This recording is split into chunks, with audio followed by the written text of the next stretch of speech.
ሰው ሁሉ ምን እንደሆነ ለይቼ አወቅኩኝ። ከዛም በቃ ብቻ እግዚአብሔር የሰጠኝ እህት አለችኝ።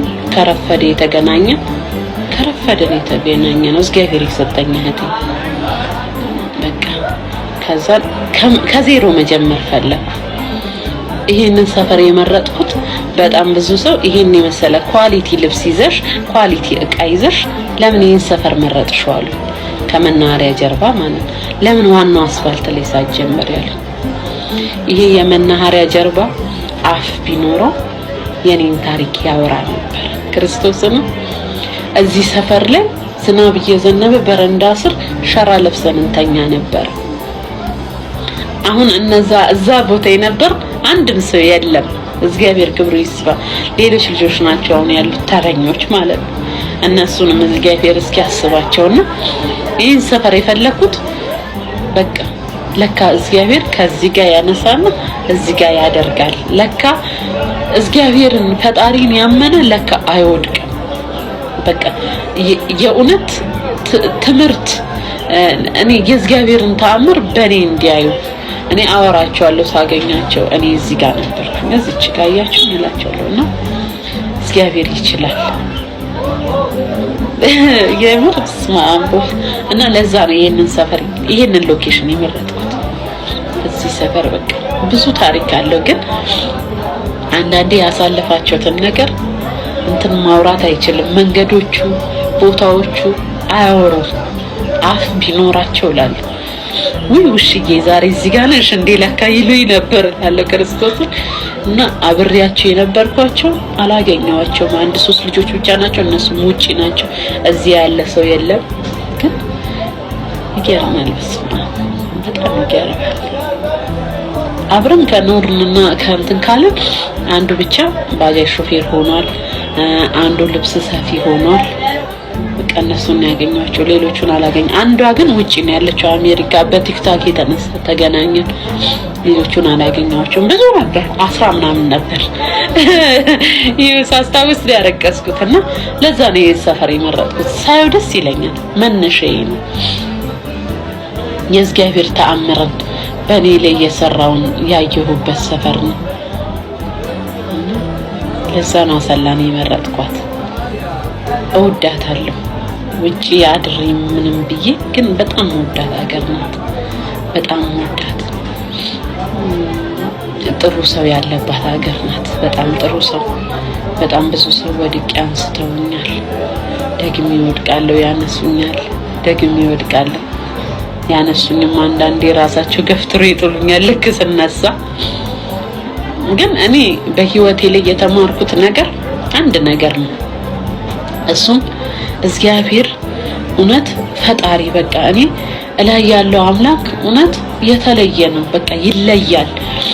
እሱ እንትን አይልም፣ አያከፋፍልም፣ አይለይም። ሰው ከቆየ ራሱ አንዳንዴ እኔ ለምን እኔን አቆየኸኝ ምን ነው ረሳኸኝ እል ነበር ያኔና ከረሳ ከቆየ ከዘገየ ምክንያት አለ። የእውነት ምክንያት አለ። ያንን በኔ ማየት ትችላላችሁ። በፊት የሚያቆኝ አሉ እዚህ ሰፈር። ዛሬ ላይ ሲያዩ እውነት እኮ እግዚአብሔር ይችላል፣ ያንቺን ህይወት ይለወጣ እውነት አንቺን ይላሉና እግዚአብሔር እውነትም ይችላል። እናንተ ብቻ ትዕግስት ይኖራችሁ። የጊዜ ገደብ ነው።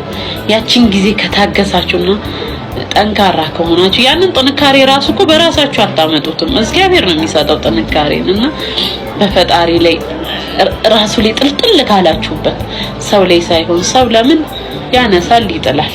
እግዚአብሔር ላይ ግን አትልቀቀኝ፣ በቃ እኔ ካንተ ውጪ ምንም አማራጭ የለኝም፣ እንደፈለክ አድርገኝ፣ ማንም የለኝም፣ እናት የለኝ፣ አባት የለኝ፣ የት ልሂድልክ ሞትኝ።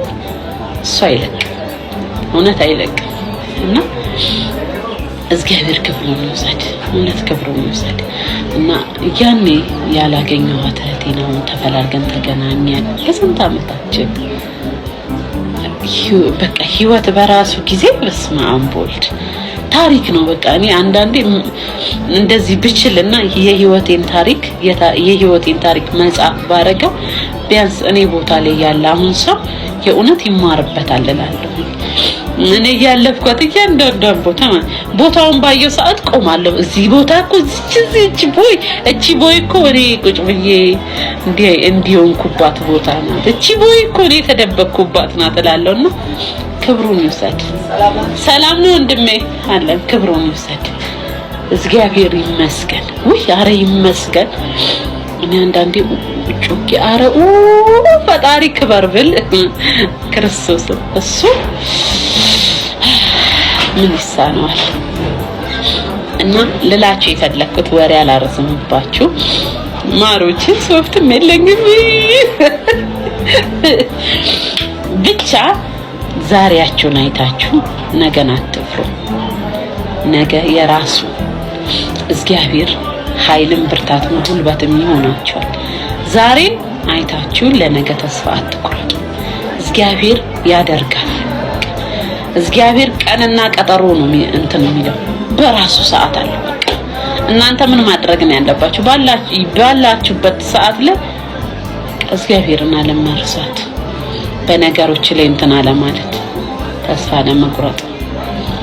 ያ ነገር ደግሞ የሆነ ቦታ ደግሞ ደርሳችሁ ድሮል ነበር ድሮ ምለው ነገር ቲጂዬ ቴንኪው ድሮ ምለው ነገር እኔ ብቻ እላለሁ የሆነ ቦታ ልድረስ እንጂ እል ነበር። በጣም ብዙ ሰው ሊዝት ነበር።